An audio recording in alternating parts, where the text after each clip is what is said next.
Hello student, आज पढ़ेंगे अध्याय 4 गतिमान आवेश तथा चुंबकत्व। टॉपिक का नाम है धारावाही वृत्तीय कुंडली के अक्ष पर चुंबकीय क्षेत्र। इसके पहले हम पढ़े थे धारावाही वृत्तीय कुंडली के केंद्र पर, तो आज पढ़ेंगे धारावाही वृत्तीय कुंडली के अक्ष पर चुंबकीय क्षेत्र।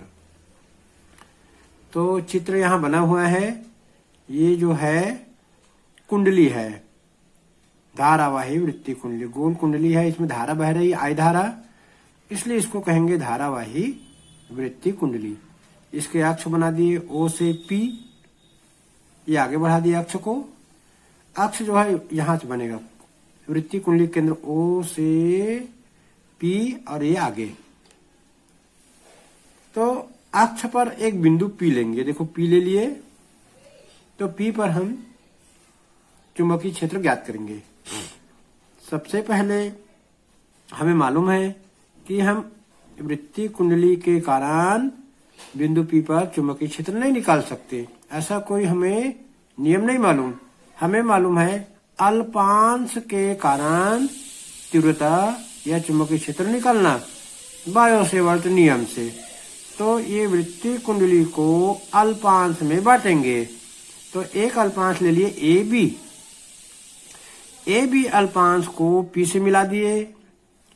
दूसरा नीचे एक अल्पांश ले लिए A', उसको भी मिला दिए P से। अल्पांश की बिंदु P से दूरी है R। अक्ष की जो है केंद्र O से P तक की दूरी मान लिया X। यहाँ पर जो है वृत्तीय कुंडली की जो त्रिज्या है वो है A, स्मॉल a, दिख रहा है। O केंद्र से A त्रिज्या पर है अल्पांश AB। चलिए इसके बारे में कुछ पढ़ते हैं, चित्र के बारे में। माना A त्रिज्या की एक वृत्तीय कुंडली है जिसमें I विद्युत धारा प्रवाहित हो रही है। कुंडली के अक्ष पर उसके केंद्र O से X दूरी पर एक बिंदु P है जिस पर चुंबकीय क्षेत्र की तीव्रता ज्ञात करना है। चुंबकीय क्षेत्र की तीव्रता हमको ज्ञात करना है बिंदु P पर। मान लो कुंडली का तल कागज के तल के लंबवत, कुंडली का जो तल रहेगा वो कागज के तल के लंबवत रहेगा तथा उसका अक्ष OP कागज के तल पर स्थित है। जो कुंडली का जो तल है कागज के लंबवत रहेगा और जो उसका अक्ष रहेगा कागज के तल पर रहेगा। तो देखिए कैसे रहेगा। मान लीजिए ये मैंने गोल कांच ले लिया, वृत्ताकार कांच, तो इसको कुंडली मान लेते हैं। तो कुंडली ऐसे रहेगा खड़ी, और अक्ष जो है बीचों बीच रहेगा ऐसे। ये कुंडली हो गया, ये अक्ष हो गया। कुंडली को कई अल्पांशों में विभक्त करेंगे। मान लो कुंडली के ठीक ऊपरी सिरे पर dl लंबाई का एक अल्पांश AB है। इस अल्पांश से बिंदु P की दूरी R है। ये हम पढ़ चुके हैं, चित्र में देख चुके हैं। अल्पांश AB की बिंदु P से दूरी है R। चलिए अब आगे देखते हैं।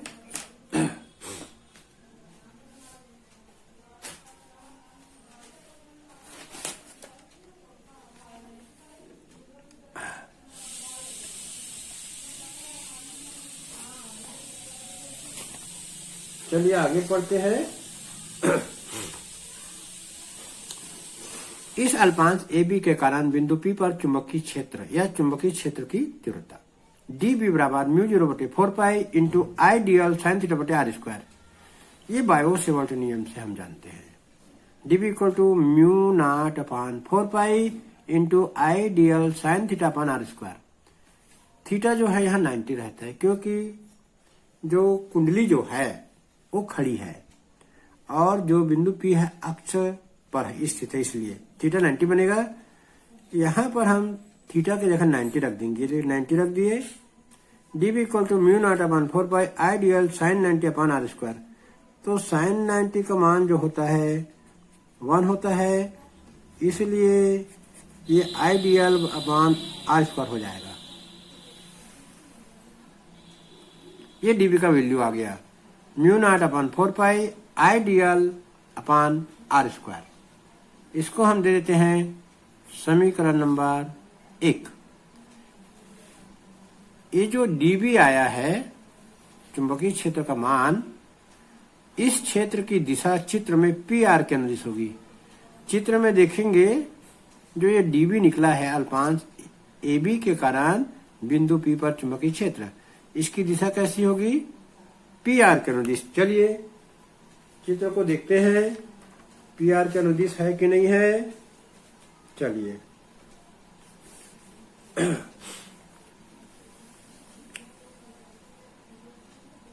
चलिए चित्र देखते हैं। अल्पांश ए बी के कारण बिंदु पी पर जो तीव्रता आया है mu naught upon 4 pi I D L upon R square, उसकी दिशा कैसी होगी? पी आर के अनुदिश इधर होगी। ए बी के कारण बिंदु पी पर तीव्रता आया है, उसकी दिशा होगी पी से आर की ओर डीबी। डीबी की दिशा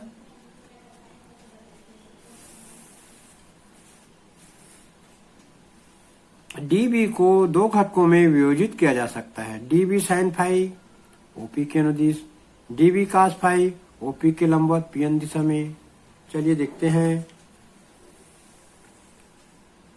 ये जो डीबी है इसको दो भागों में बांटेंगे, D B sine phi O P के अनुदिश, डीबी साइन फाई आएगा, इसको बांटेंगे डीबी को दो घटकों में, डीबी साइन फाई और D B cos phi. D B sine phi OP के अनुदिश रहेगा, डीबी कास फाई अनुदिश के लंबवत रहेगा, पीएन दिशा में रहेगा। यहां पर हम लोग बना सकते हैं ऐसे चतुर्भुज ऐसे बना के, ये फाई है, ये कर्ण है, ये लंब है, ये आधार है। तो आधार का मान निकाल सकते हैं। यदि कर्ण का मान दिया है तो आधार का मान निकाल सकते हैं। कर्ण है डीबी, तो कास फाई बराबर होता है आधार बटे कर्ण, तो आधार बराबर हो जाएगा कर्ण कास फाई। तो आधार का मान आ गया कर्ण cos phi, dB cos phi. इधर ये जो है लंब है, लंब का मान निकालना है साइन फाई। साइन फाई बराबर क्या होता है? लंब बटे कर्ण, तो लंब का मान निकालना है कर्ण साइन फाई। ये देखो ये हो गया डीबी मतलब कर्ण, ये देखो कर्ण है इस चतुर्भुज में, और साइन फाई, तो ये लंब का मान हो जाएगा डीबी साइन फाई। ये हमको साइन फाई का सूत्र लगाएंगे इस चित्र में तो निकल जाएगा। यदि कुंडली के ठीक नीचे सिरे पर व्यासाभिमुखी उतनी ही लंबाई डीएल का दूसरा अल्पांश ए डैश बी डैश ले। अब हमको कुंडली में दूसरा अल्पांश ए डैश बी डैश लेना। चलिए चित्र देखें, ये दूसरा अल्पांश ले लिए ए डैश बी डैश, व्यासाभिमुखी इसके व्यास के सामने, इसके कारण तीव्रता पी पर निकालेंगे। दूरी उतना ही है तो यहाँ दूरी लिख देंगे आर। दूरी उतना ही है जितने ऊपर वाले अल्पांश का है बिंदु पी से दूरी है। इस डीबी का मान ए डैश बी डैश अल्पांश के कारण बिंदु पी पर जो तीव्रता आएगा वो आएगा mu naught upon 4 pi I D L बटे आर स्क्वायर। समीकरण नंबर 2। तो इस डीबी की दिशा पी आर डैश के अनुदिश होगी। इसके कारण बिंदु पी पर जो डीबी निकला है उसकी दिशा पी आर डैश के अनुदिश होगी। तो इस डीबी को भी दो भागों में बांट सकते हैं, D B sine phi, dB cos phi. चलिए आगे देखते हैं। इसकी दिशा पी आर डैश के अनुदिश होगी। ये जो डीबी निकला है ए डैश बी डैश के कारण, अल्पांश ए डैश बी डैश के कारण ये जो तीव्रता निकला है उसकी दिशा पी आर डैश के अनुदिश होगी। चलिए आगे बढ़ते हैं।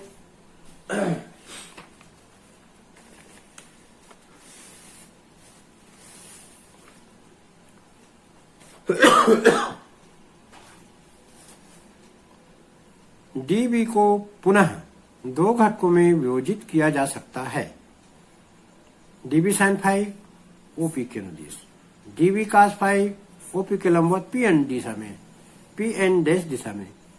आप चित्र में देखेंगे पीएन व पीएन डैश एक दूसरे के विपरीत है। चित्र में देखेंगे पी एन और पी एन डैश एक दूसरे के विपरीत है। अक्ष ओपी के लंबवत घटक एक दूसरे को निरस्त कर देते हैं। ओपी के लंबवत जो घटक है एक दूसरे को निरस्त कर देते हैं। चित्र में देखेंगे एक बार फिर से, जो ओपी है, ओपी के अनुदिश घटक में डीबी साइन पे दो बार आया तो दोनों जुड़ जाते हैं। ओपी के लंबवत घटक ये पी एन और ये पी एन डैश एक दूसरे को निरस्त कर देते हैं। तो बिंदु P पर जो चुंबकीय क्षेत्र की तीव्रता है उसका मान हम अब निकाल सकते हैं। अतः वृत्तीय कुंडली के कारण बिंदु P पर OP अक्ष के अनुदिश घटक आपस में जुड़ जाएंगे। वृत्तीय कुंडली के कारण बिंदु P पर OP अक्ष के अनुदिश घटक आपस में जुड़ जाएंगे। अब आगे पढ़ते हैं, चलिए आगे पढ़ते हैं। वृत्तीय कुंडली के कारण बिंदु P पर अक्ष के अनुदिश चुंबकीय क्षेत्र B बराबर जितने भी अक्ष के अनुदिश है उन सबको जोड़ देंगे, sigma d B sine phi. B बराबर sigma d B sine phi. अब यहाँ पर डीबी का मान रख देंगे। हम लोग जानते हैं डीबी का मान, सिग्मा डीबी का मान होता है mu naught upon 4 pi I D L upon R square into sine phi. ये हो गया समीकरण number 3। B equal to sigma mu naught upon 4 pi I D L बटे आर स्क्वायर, ये डी बी का मान है साइन फाइव। अब यहां पर हम लोग चित्र में जाके देखते हैं।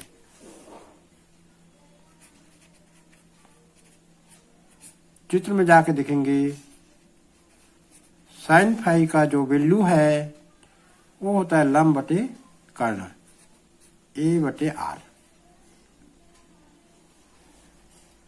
साइन फाइव का मान यहां पर रख देंगे तो बी बराबर हो जाएगा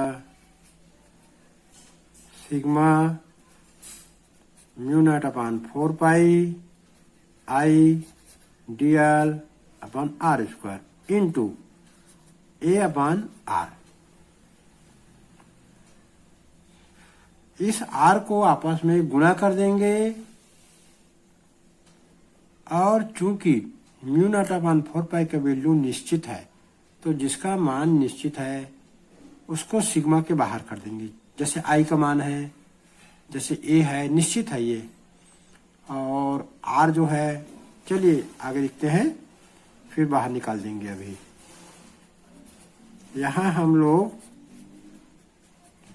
आई D L into A R square into R, R cube.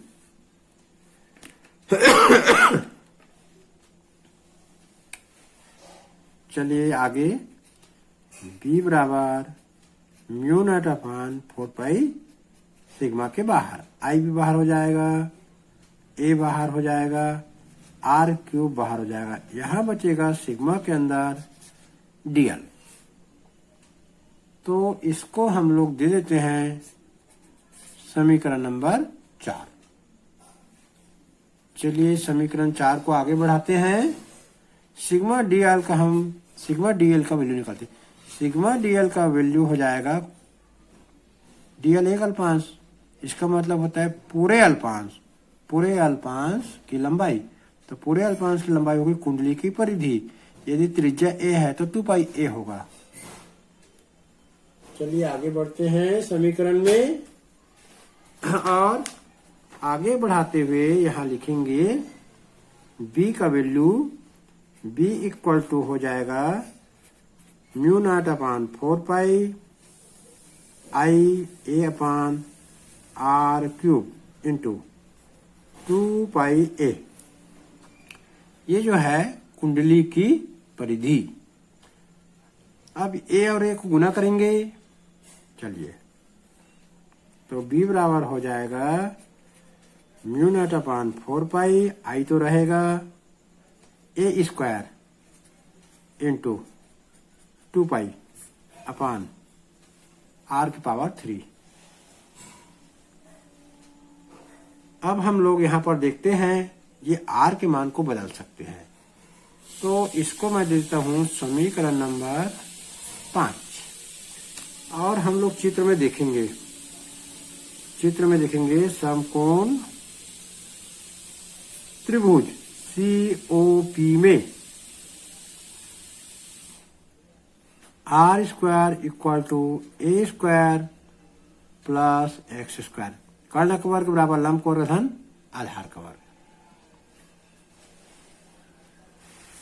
तो इसको हम अभी चित्र में देखेंगे।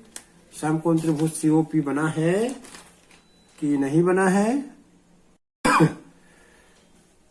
ये देखिए यहाँ पर बना हुआ है समकोण त्रिभुज COP, कर्ण का वर्ग आर का वर्ग, लंब का वर्ग ए का वर्ग, आधार का वर्ग एक्स वर्ग, आर का वर्ग इक्वल टू ए का वर्ग धन एक्स का वर्ग, समकोण त्रिभुज COP।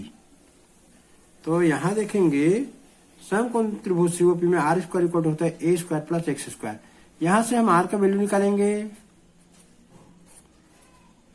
ए का स्क्वायर एक्स का स्क्वायर पूरे की घात 1/2। यदि हम इसको आर रखेंगे, वर्गमूल लेंगे, अब दोनों तरफ की पावर 3 कर, इसका पावर 3 कर देंगे, तब क्या होगा, इसका वैल्यू हो जाएगा ए का स्क्वायर प्लस एक्स स्क्वायर, ये जो होगा 1/2 इंटू 3 हो जाएगा। तो इसका जो वैल्यू हो जाएगा आर की पावर 3 का ए का स्क्वायर प्लस एक्स स्क्वायर पूरे का पावर 3/2। तो ये जो वैल्यू है आर क्यूब का यहां पर हम ले जाके रख देंगे। चलिए ले जाके रख देते हैं समीकरण 5 में आर क्यूब का मान रखने पर। यहां लिखेंगे समीकरण 5 में आर क्यूब का मान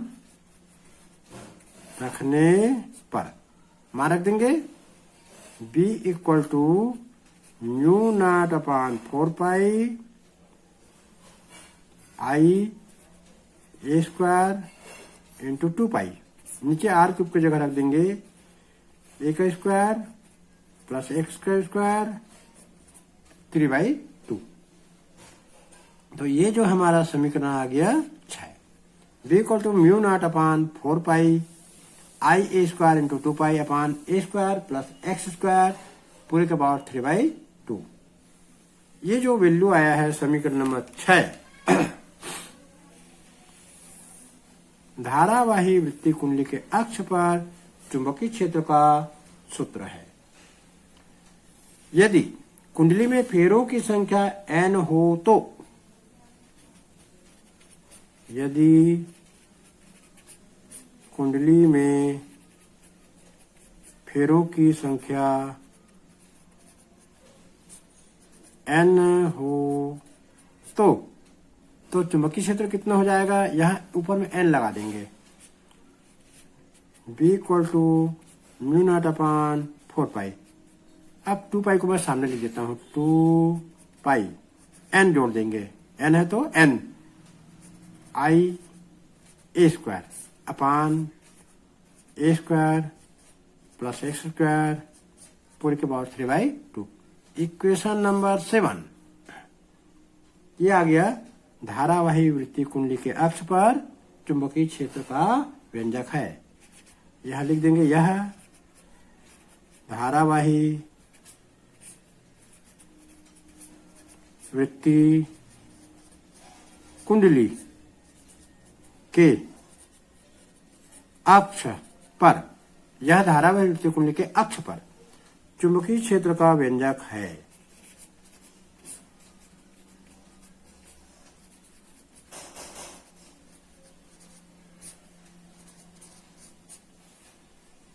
तो ये हमारा सवाल बन गया। थोड़ा सा लिखना ज्यादा है इस व्यंजक में, लेकिन ये पेपर में उतना ही महत्वपूर्ण है जितना कि वृत्तीय कुंडली के कारण केंद्र पर चुंबकीय क्षेत्र का मान निकालते हैं, उतना ही महत्वपूर्ण यह भी है। यह भी पेपर में 1 साल के बाद आता है। तो कैसा लगा पढ़ाई कमेंट बॉक्स में कमेंट्स करना।